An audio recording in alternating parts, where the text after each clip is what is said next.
എല്ലാ പ്രിയ വിദ്യാർത്ഥികൾക്കും പുതിയതിലേക്ക് സ്വാഗതം. കാലിക്കറ്റ് യൂണിവേഴ്സിറ്റി കുറച്ച് പ്രധാനപ്പെട്ട അപ്ഡേറ്റ് വന്ന് നമുക്ക് നോക്കാം. APC uploading APC bar internal marks. Uploading APC bar internal mark of sixth semester integrated PG CBCSS regular examination April 2026-2023 admission only. Fourth candidates of affiliated colleges APC upload ചെയ്യേണ്ടത് March 4 മുതൽ March 6 വരെയാണ്.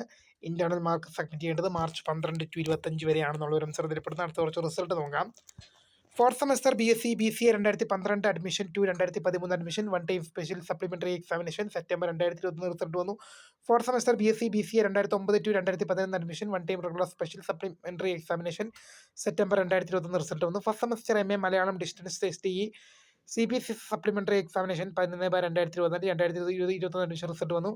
Third semester MSc applied chemistry CCSS supplementary examination 11/2025-2022 admission result വന്നു. First semester MSc applied chemistry CCSS supplementary examination 11/2025-2022 admission result വന്നു. First semester BEd one time regular supplementary examination 9/2024-2025-2019 admission result വന്നു. അങ്ങനെ third semester MSc applied psychology CCSS supplementary improvement supplementary examination 11/2025-2022-2023 admission result വന്നു. First semester MSc applied psychology CCSS supplementary examination 11/2025-2023 admission result വന്നു. ഇത്രയും പ്രധാനപ്പെട്ട update ആണ് Calicut university ഭാഗത്ത് നിന്ന് അപ്പോൾ പുതുമ കാണുന്നതിന്